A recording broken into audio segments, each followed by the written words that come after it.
Good day, and thank you for tuning in to Joy in Our Town. I'm your host, June Rochelle, and we have an exceptional guest today. We have Amanda Lee. She's a meteorologist with the National Weather Service. Thank you so much for joining us. Thanks for having me. Good to have you. Now, I'd like to get right into our subject matter about the National Weather Service, which is who you're here representing today. And many people hear that term, National Weather Service, but what are the things that people should really pay attention to when considering the information that the National Weather Service has? Well, we always say that our main focus or our main motto is to protect life and property. So, the things that we do, the work that we do every day, the purpose is to protect the public's life and property. So the place most people hear the National Weather Service from is the tornado warnings or severe thunderstorm warnings. So that's mainly what we stress is listening to those warnings. We issue them for a reason. We work very hard to issue them, and we're just trying to keep Central Indiana safe. Now, what are the dangers? You said you issue warnings. Warnings probably that come in all different forms. What are the dangers of people not heeding to or recognizing those warnings? We've got two different types of warnings. We've got severe thunderstorm, and that's for strong winds of at least 58 miles an hour. And then we've got hail that's at least quarter size. And then we've got the tornado warnings, and that can be if a tornado or a funnel has been sighted already, or if the radar indicates there could be one developing. So when we issue the warnings, the best thing to do is to enact your plan of action. If you're at home, if you have a family, if you're at work, every job site, every home, every school should have a severe weather plan to follow. If they receive one of these warnings, go to your designated safe place, whether it be a basement or a bathroom or, whatever it needs to be. But we try and issue these warnings with enough advance warning where people can get to their safe place. But that doesn't necessarily mean you can, play around and not heed the warning right away. Right. So once you hear it, go for it. So you mentioned property and people's lives. Mm-hmm. What are the dangers? What are let's say the top two dangers, which is probably self-explanatory, of not heeding warnings, weather warnings? One thing, mainly you could be injured, obviously, or unfortunately you could have, cause death. And you hear that a lot. You've heard that a lot so far this spring, back in May with all those tornadoes out in Oklahoma. And some of them are people, trying to run away from the storm. We don't suggest, jumping in a car and trying to run, because you can't exactly predict where the storm's going to go. So the best course of action is to stay put and go to your safe place to try and avoid any injury or any death. So when you say don't try to outrun it and to heed the warnings, what I'm hearing is that you can't outsmart the weather. Mother Nature. You can't, not to make light of it. If we could, I wouldn't have a job. But those warnings, because I know maybe some people may think, well, if I see it, then I know it's coming. But one of the problems that I see is that people can't always see that there's getting ready to be a severe storm, or how severe that storm. Especially in a larger city where you can't, see far distances and see clouds and things like that. That's why we try to issue the warnings and get them out and get people to, take action right away. Now, for someone who's working in let's say a brick building, a lot of times you hear about people making the assumption that being in a brick building, tornadoes coming, I don't have to go to the basement, I'm going to be okay, I'm in a brick building. But they can get injuries from like broken windows and... Yeah, it's not just the storm itself, you getting hit by a tornado itself, probability is so small. But projectile, debris, glass, wood, trees, everything's flying, and you just need to take cover the best you can, and that's by being on the lowest level that you can possibly get to. Now, let's talk about some solutions to when you hear these types of warnings. let's say a person's in a one-level home and they're on a slab, they don't have a basement. What are they going to do? How do they make a plan? The best thing to do in that kind of situation, if you one level, no basement, which is a lot of cases around here, we try and tell people put as many walls between the outside world and yourself as you can. So try and get to the center of your house if you can, like a furnace room or a laundry room or even a bathroom, somewhere that doesn't have any windows, and has the most support between you and the outside that can try and protect you. Because most of the time, your outside walls would go first, so you would try and stay safe in the middle. Now, I've seen on TV they have all different kinds of scenarios when storms come. I'm sure that it's all fiction, but I've seen people take and put mattresses, try to get mattresses and pillows and blankets. Those kinds of things are good to try and protect yourself from debris. The last couple of years, a hot topic has been like bicycle helmets or any kind of helmets to try and protect your head, since that's the most important place really on your body that you don't want to injure. So some people put that into their action plan. Wow. So grab bicycle helmets out of the garage and stick them on before you go to your safe place. That's if you have time, right? Yes. Now, speaking of time, what's the time frame that you give to someone when they hear a warning? Let's say you're in your car and you hear a warning. Do you get a time frame or a direction of where you need to go? What happens when you're in your car? Because I've had situations where, in the car you see the hail or whatnot, and luckily for me, I've got a weather band in my car. But what happens? What do you do then? The best place to do would probably be, if you can see the storm already, try and pull over and maybe try and find a gas station or some kind of store or something like that. Because it's going to be safer being in a building than in your car. Your car can be pretty easily picked up by strong winds. So that will probably be the best course of action. And sometimes we'll give information in the warning if it's easily trackable, to try and watch what cities or what locations it could be impacting next.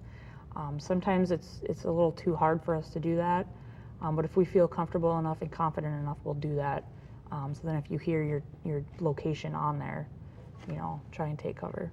What about people that are in low-lying areas as it relates? Because we hear a lot about this in Indiana, flooding. Flooding, yeah. Flooding's been kind of a big deal this year so far. That's another thing. Like if you hear flash flood warnings or something like that, do not take them lightly. They're just as important as the severe thunderstorm and tornado warnings. Having to have people go out and do water rescues and stuff like that, if you drove through a flooded roadway, it costs money and you're risking first responders' lives by having them go out there. So the best thing to do is if you hear something like that, or if you see any flash flooding or water on roadways, report it to us or your local law enforcement, and they'll get it to us. And that'll help us get the word out about, the dangers of, water on roadways and stuff like that. So should they stay put, or should they try to get to higher ground? If you're in a car, you would want to get into somewhere else, get into a building, and never drive through any flooded roadways, because you don't know what's underneath. The road could have fallen out, and you could end up in a pothole. Wow. So you could try and get into a building. Most of the time you'd be safe there unless it was really, really, really bad. But hopefully we'll get the word out and tell people to go to higher ground if they need to. Okay. So. And higher ground can be maybe even in your home if the house is surrounded or whatever. Yeah. Just get up to higher So like ground. in those kind of situations, you wouldn't want to do the basement like you would for a tornado warning. You'd want to go to the location that you think would have the least chance of taking in any water. Okay, so we've learned a lot today. We've learned about tornadoes and what to do, and that the wind and the hail, you said, are the two most dangerous elements On top of tornadoes. on yeah. top of tornadoes. And then we've learned then the about the flooding, which us, we here in the We need to Midwest. stress that some more, yeah. We need to really stress about the dangers of flooding and not taking it lightly, not playing in the water, not letting the kids play in the water, not trying to drive through it, because I've also heard that there can be swift currents. Yep, it can move a lot faster than you think it could. So you might not be able to control your car if you're going through And it. water is very powerful. Yes. In my view, it's just as powerful in some instances as a tornado. It can be. 'Cause it can sweep a car or a truck that's a couple tons right away. Yep. And thanks for bringing up the point also that first responders put their lives on the line to have to make these rescues, which usually are more about wanting to stay with property than anything. Yes. And it's, in the end, it's not worth it. So we want to encourage our viewers to heed the warnings of the National Weather Service, and that's those On your lower TV, thirds on the radio. on the TV, on the radio, the sirens that we hear, to pay attention to those. And then you made one other very great point, which is to have a plan, a safety plan, whether you're in the school, you're at work, you're in your home, or you're in your car. Some practical tips to get to a safe place and not try to beat the storm or write it out or be a storm chaser and film it on your phone. No, not a good idea. That's not a good idea at all. Well, Amanda, I want to thank you so much for coming here today. It's always good information that that we're wanting to extend to our viewers. We want to give them the problems that can arise and the solutions, and you have given us an array of the types of problems, and that the National Weather Service is here to protect people, to protect property. That's the main goal. And she said their lives as well. So if someone wants to, like, when they're on their computer, there's also ways that they can find out. They can go to maybe a local. Our website is weather.gov, G-O-V, and that'll bring you to the national page, and you can click on your location and go to any office. And if you click on Central Indiana, it'll bring you to our office. And there you will see, actual warnings, different colors for severe, different color for tornado, different color for flash flooding, things like that. So we have enough technology and enough information where we should never be we should never be surprised by a storm, because the National Weather Service has a lot of safety procedures and warnings in place to help our viewers. Thank you so much for tuning in. Thank you, Amanda. Thanks for having me. I'm June Rochelle, and we'll see you next time on Joy in Our Town.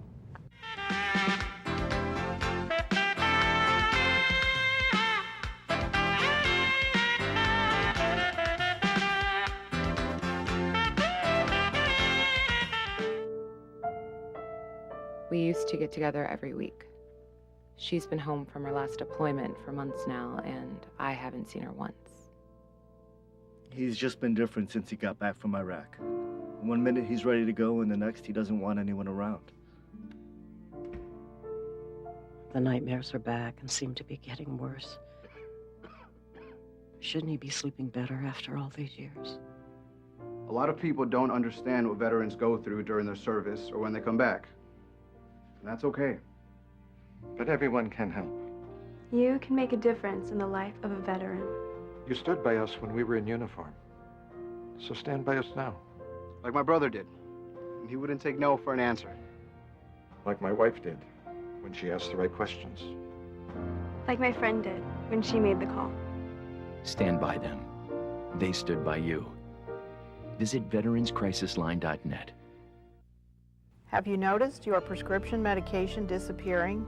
Changes in the eating or sleeping habits of your children? Changes in physical appearance, behavior, or personality?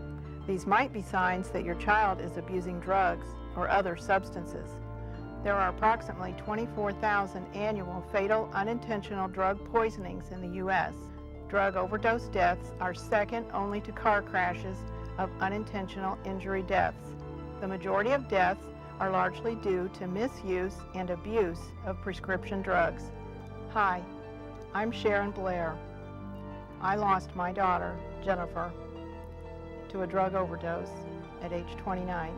I am working on the Jennifer Act, which is a legislative bill to bring aid and intervention to those who are addicted to drugs or alcohol and cannot stop using them on their own without help. Recovery is possible, and the Jennifer Act starts them in the right direction.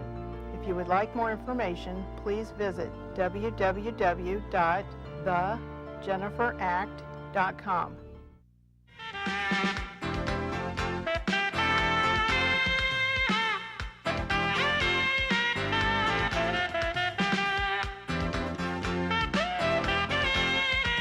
Hello. Thank you so much for tuning in to Joy in Our Town. I'm your host, June Rochelle, and today we have a wonderful guest. We have Georgia Shea, and she's an award winner, the 2013 Salute to Senior Services Award winner. That's throughout the state. And she's here representing Home Instead Senior Care for the state of Indiana. And you're located out of Bloomington, right? Correct. Thank you so much for being here today. It's good to be here. We're going to jump right into our topic today, which is caring for seniors. Now, what would you say that one of the main challenges seniors face when they're needing care? It's really hard. I think that they need to have somebody come in and help them. They can't do some things on their own. They've lost a little strength, or maybe have a symptom that needs help with. And it's hard for a person to live alone. So I think that's the very most important thing, is to have somebody to be there to encourage you to eat, and do the best you can with what you got. Now, do seniors in general, as far as from your experience, when they need help, do you find that they are open about asking for that help, or is it something that people have to look for?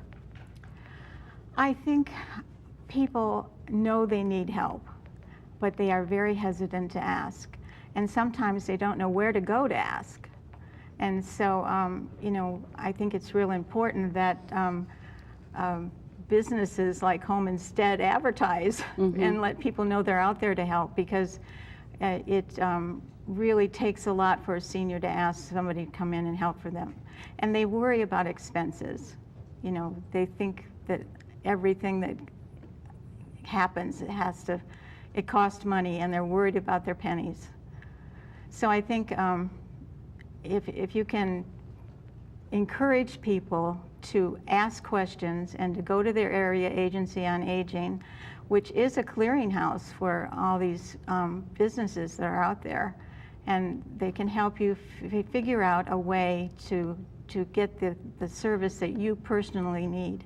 And there's volunteers that work for all these agencies as well, so sometimes it doesn't cost you anything. Well, that's good to know. I would like to know, what are some warning signs that a senior might need help? Let's say, it's a neighbor or a family member. What are some things that stick out in your mind that a senior might need help? I think if they're not going out very much, or if they're losing weight, they might be complaining of getting up in the middle of the night and falling. Those kind of things are big triggers that somebody might need some help. So when you say that, that they might fall or something like that, if someone would see something like that or hear a senior talking like that, how would you go about approaching that person? Well, personally, I'm connected in with Area 10 from my past job. I used to work with the Retired Senior Volunteer Program, and I would place volunteers with them. And I know that they have caregivers and social service help in that facility. They have a unit of social workers that help. And so I would suggest that the person call and get an appointment. If it's your mom or dad, call and ask them if they can come out and evaluate your parent and talk with them, see what kind of problems might be existing. It might be that everything is fine, but they just are lonely and depressed. And an agency like that can put out a person that would come over and spend some time with them, maybe help them write letters and get reacquainted with old friends that they haven't talked to, take them out shopping, that sort of thing. And that would keep that person in their home longer and get over that hump of being depressed or lonely. That sounds really good. Now, once, let's say, for instance, an individual calls and makes an appointment, should they talk to the senior first and maybe let them know that, hey, I'd like to make this appointment, or do you think it's just best to make the appointment?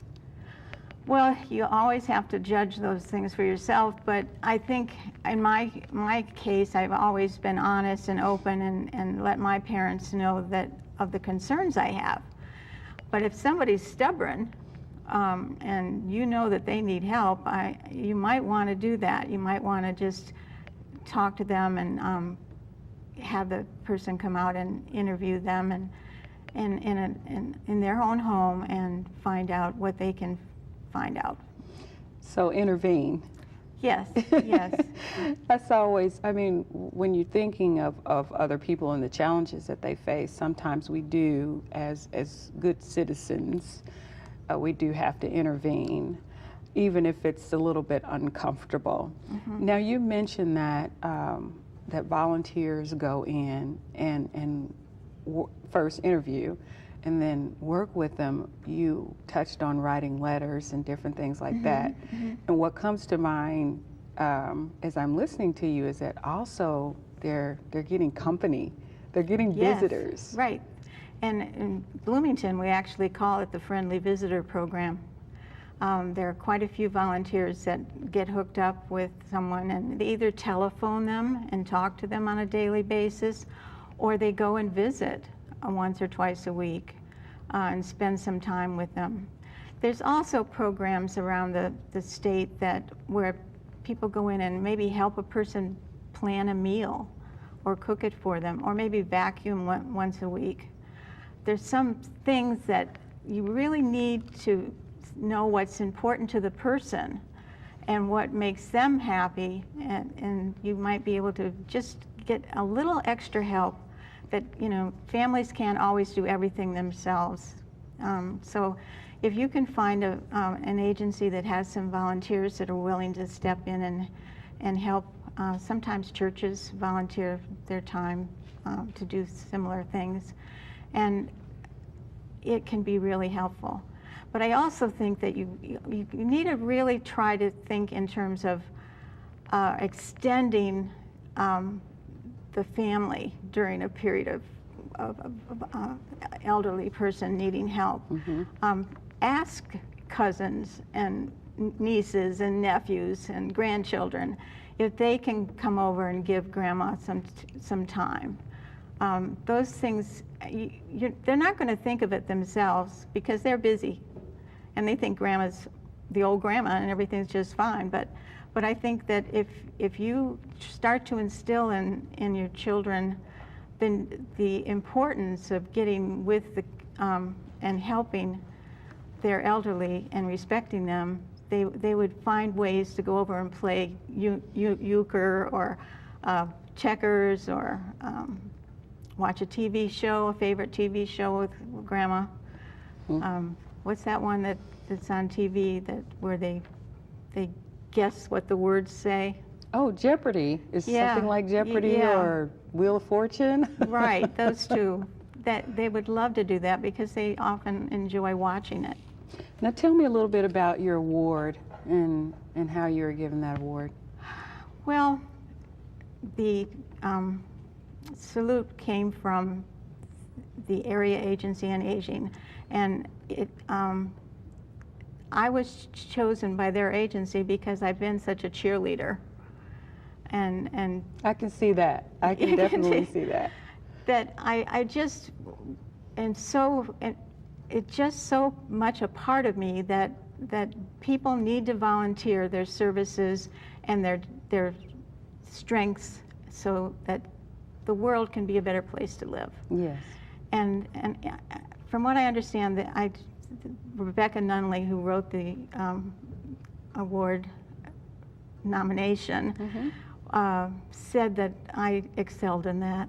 And I try really hard to get involved and get people organized so that they can give back to their community in some way. And this salute comes from, what's it called? Salute to Senior Services Award? Yes. For the state of Indiana. Right. But the company that sponsored it. Home Instead Senior Care?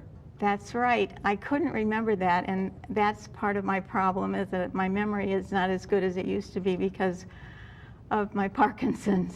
Well, I think your memory is pretty good, and I'm sure that there's some people that may struggle with their memory and they don't have Parkinson's. So I think in my book, you're pretty normal on that. I think you've done excellent. Now, as we get ready to close, I'd like to touch on something that you said. You said that family is important. Getting family involved and the grandchildren. So maybe someone watching who may be retired in the family or have some extra time on their on their hands, and they're at home, and maybe someone in their family may be up in years, can think about getting the family together just to go by maybe on Sunday after their church service or their religious service and stopping by just to say hello. Yes, yes, and that will mean so much to them. It's awful to be sitting in that chair and not have somebody to look forward to coming to say hi. And you might stay maybe 15 or 20 minutes, but if you can stay longer, that would be great, because sometimes you could find out what Grandma needs done. Maybe she would love to have the leaves raked that time, or maybe there's something in the basement that's too heavy and she'd like it brought up. There's so many things that people need, and all it takes is a little kindness. Just a little bit of kindness and time out of your day. Yes. Georgia, I can see why you won that award. Thank you. That is no mystery to me at all. Viewers, I hope that you are able to learn some of the challenges seniors face, and that there are very good people out there like Georgia Shake, who has a lot of wisdom and information about caring for seniors. Georgia, thank you so much for joining us. And we look to see you next time. I'm your host, Jim Rochelle. Thank you for watching Joy in Our Town. This program has been sponsored by the Trinity Broadcasting Network and made possible by your telethon dollars. Your continual support can keep Joy in Our Town brought to your home every day. So write Joy in Our Town, P.O. Box A, Santa Ana, California, 92711.